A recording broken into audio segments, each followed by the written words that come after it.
सूर्य कुमार यादव से रोहित शर्मा को लेकर उनके माइंडसेट को लेकर मैंने सवाल पूछा था और कोच कैप्टन कॉम्बिनेशन पर क्या कहा था उन्होंने, सुनिए। Waiting for a big Rohit Sharma का इनिंग्स। मैं तो चाह रहा हूँ कि सारे जितने भी सिलेंडर है 1 से लेके 8 तक जो भी बैटिंग करने के केपेबल है, मैं ये नहीं बोल रहा हूँ कि 9, 10, 11 नहीं है, बट केपेबल तो सब लोग है। बट मैं होप करता हूँ कि सारे सिलेंडर संडे को फायर हो जाए 9th को, और हमारे तरफ से एक वन साइडेड गेम हो तो और ही मजा आ जाए। सीरियसली बिल्कुल, आई होप सो, ऐसा ही हो। आप T20 में टीम को लीड करते हैं, कमाल का रिकॉर्ड वहां पर है आपका, 22 मैचेस 17 विंस मेरा ख्याल है। कैसे ग्राउंडेड है स्काई इतना? देखिए, मैंने अपने कैप्टन से ही सीखा है। जब मैं फ्रेंचाइज क्रिकेट खेला हूँ रोहित भाई के साथ, और उसके पहले गौती भाई के साथ भी मैं 4 साल खेल चुका हूँ, उनके साथ रह चुका हूँ अच्छे से। तो मैंने दोनों से इतनी अच्छी क्वालिटी सीखी है कि ग्राउंड में कैसे अग्रेसिव भी रहना है और at the same time humble रहना भी आपका बहुत जरूरी है। आप मैचेस जीतते हो, आपका अग्रेशन जो है वो ग्राउंड पे दिखता है, but as soon as you come out of the ground से बाहर आने के बाद तो आप एकदम नॉर्मल पर्सन हो। तो मैं वही ट्राई करता हूँ, ग्राउंड के बाहर जो भी मेरे प्लेयर्स है, जो मेरे लिए ग्राउंड पे डिलीवर करने वाले रहते हैं, उनके लिए हमेशा अवेलेबल रहूं। 24/7 तो नहीं बोल सकता, क्योंकि अपने अपने टाइम से सबका सोने का टाइम होता है, बट सबके लिए हमेशा अवेलेबल रहूं। कभी भी वो फोन उठाए, मुझसे बात करे, या ग्राउंड पे अगर मुझे कुछ नहीं करना है तो भी मैं ग्राउंड पे प्रैक्टिस पे जाते रहता हूँ, ताकि उनके साथ बात कर सकूं, जान सकूं कि उनके अंदर मन में क्या चल रहा है। तो प्रेशर सिचुएशन आए कल को तो आई नो कि they can deliver for me. तो दैट्स माय मंत्रा। तो वही मैं ट्राई करते रहता हूँ करने का, और जब तक अच्छा चलते रहेगा तब तक चलने दो, तो अच्छा ही लग रहा है। 2 अच्छे नामों का जिक्र आपने कर दिया एक साथ जी। एक आग और एक पानी। अब दोनों को ऐसा मिला है क्या? तो गौतम गंभीर और Rohit Sharma.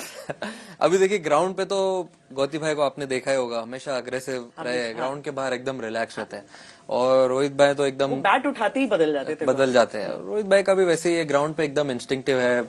Of the field मैंने देखा है उनको, जब टीम रूम में रहते हैं या कोई भी ऐसा टीम एक्टिविटी होता है तो उसमें सबसे ज्यादा इन्वॉल्व रहते हैं, प्लेयर्स को जानते हैं। तो वो एक क्वालिटी मैंने उनसे ली है। और अभी T20 वर्ल्ड कप में हालांकि मैंने देखा जितने प्रेशर मैचेस थे, तो हमेशा मैं ट्राई करता था कि उनके अगल बगल ही रहूं और देख सकूं कि क्या कर रहे हैं वो प्रेशर सिचुएशन में, ऐसा क्या करते हैं which makes him a little different captain from others. तो बहुत कुछ सीखने को मिला। आप बहुत ऑब्जर्वेंट हैं। ऑब्जर्वेंट तो हूँ मैं, हाँ, क्योंकि मुझे भी बहुत कुछ सीखना होता है, क्योंकि अब कोई अगर इतना सक्सेसफुल रहा है तो कुछ तो रीजन होगा उसके पीछे।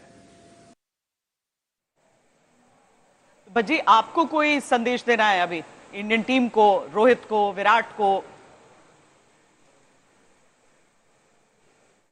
ऐसे दिनों में सिर्फ और सिर्फ एक ही मैसेज मुझे लगता है जो रोहित और विराट या मैनेजमेंट देना चाहेगी कि just continue with the same intent जो पहले मैचेस में दिखाई दिया है, वो किलिंग इंस्टिंक्ट जो पहले मैचों में दिखाई दी है, कि ये हर एक आदमी ने आके अपना अपना रोल निभाया है। तो अपना अपना रोल जो है, अगर आप सब बाखूबी निभाओगे तो टीम का काम तो हो ही जाएगा।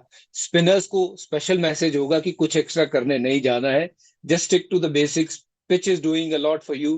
तो जो करते आ रहे हो वही करना है, कुछ तोड़ने की जरूरत ही नहीं है ना, क्योंकि ये सब कुछ तो जुड़ा हुआ है। तो इसलिए वो काम करिए जो आपको आता है, stick to the basic, same plan, और भूल जाइए ये फाइनल है, ये बड़ा मैच है, ये मानते हैं, बट ये भूल जाइए, ये एक मैच की तरह इसको लीजिए और आगे की तरफ बढ़िए। एक और अच्छा स्पेल और एक अच्छा आज दिन भारतीय टीम का, तो ट्रॉफी भारत के हाथ में होगी। तो यही मैसेज जो है मुझे लगता है दे रहे होंगे टीम के सारे बड़े खिलाड़ी और मैनेजमेंट, कि let's just play our game. वो कहते हैं ना कपिल जी की सबसे मुश्किल सवाल का जवाब होता है कि आसान, सिंप्लीफाई कर दिया जाए, बेसिक्स की तरफ जाओ। ये क्या ये होता है कि मतलब जो जिस चीज के अराउंड बहुत ज्यादा बातचीत हो, जैसे चार स्पिनर्स बार बार बात हो रही है, तो कहीं ऐसा खतरा हो कि वो कुछ एक्स्ट्रा करने के लिए जाने की कोशिश करे? आई थिंक वो that's where captain come into the game. Captain को अपना नॉर्मल रखना चाहिए, जो हम बोल रहे हैं या चर्चा हो रही है उसके ऊपर ज्यादा नहीं, उनके लिए उनकी क्या स्ट्रेंथ है वो ज्यादा इंपॉर्टेंट है। मेरे लिए तो ये है कि आप ज़्यादा करने की ज़रूरत नहीं है, अच्छी जो गेंदबाजी कर रहे हो वही करते रहो, और कैप्टन को सोचने दो। कैप्टन की सोच के साथ जब गेंदबाज आता है तो वो अपने कप्तान को बोल सकता है कि मुझे ये फील्डिंग चाहिए, मैं इसको इस तरह आउट करना चाहता हूँ। अगर दोनों कैप्टन और गेंदबाज एक दूसरे से सहमत है तो उसके बाद कोई और तीसरे की ज़रूरत ही नहीं है। और विक्रांत, वही बात जो हम बात कर रहे थे कि चार स्पिनर, लेकिन आखिरकार जो आपका शुरुआत में जो गो टू मैन है वो मोहम्मद शमी है। अभी जब जैसे ऑस्ट्रेलिया, माफ कीजिएगा, न्यूजीलैंड जब यहाँ पर पहले बल्लेबाजी की तैयारी कर रहे होंगे तो हमारी तरफ से अभी पहला जो किरदार निभाना है वो तो मोहम्मद शमी को ही निभाना है। 200%। एंड हार्दिक पांड्या, आप देखिए पिछले मैच में ब्रेक थ्रू हार्दिक पांड्या ने दिया था श्वेता, और इन कंडीशंस में बड़ी सियानप से उन्होंने बॉल किया है। अच्छा, मतलब एक इंटेलिजेंट क्रिकेटर वही है ना जो फील्डिंग हो, बैटिंग हो, बॉलिंग हो, वो ये समझ जाए कि कंडीशंस कैसी हैं, गेम अवेयरनेस कैसी है।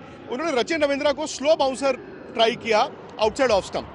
अब slow bouncer outside off stump उन्होंने इसलिए ट्राई किया बिकॉज उन्होंने इंडिया की इनिंग में देखा था एक विराट का स्क्वायर कट हवा में गया और एक रविंद्र जडेजा का जो स्क्वायर कट था वो गली में कैच हुआ, क्योंकि स्लो था, स्लो पे लगता नहीं। अच्छा, रचिन रविंद्रा पाकिस्तान से खेल के आए थे, अब उस विकेट पे ये बाउंसर आपने ऐसे स्लैश किया वो छक्का होता।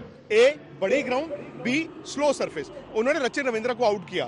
तो मोहम्मद शमी भी और हार्दिक पांड्या भी। बट मेरा ये मानना है कि अगर आपने इस मैच को जीतना है या ऑस्ट्रेलिया अभी न्यूजीलैंड को रोकना है, श्वेता, सबसे बड़ा कांटा इस वक्त, सबसे पहला और सबसे बड़ा कांटा है रचिन रविंद्र। यस, रचिन रविंद्र पिछले मैच में इंडिया के खिलाफ रन नहीं बनाए थे, बट इस यंगस्टर ने 1.5 साल में कहां से कहां अपनी गेम को वो लेकर गए हैं। 200 उनके ऑलरेडी हैं इस चैंपियंस ट्रॉफी में। जो वर्ल्ड कप हुआ था 2023 इंडिया में, उसमें भी 100 पे 100 था। दी ओनली थिंग इज ये 100 और रन बना के आ रहे हैं पाकिस्तान की पाटा विकेटों पे। यहां पे स्लो सरफेस पे वो कैसा खेलेंगे उस पर बहुत डिपेंड करेगा।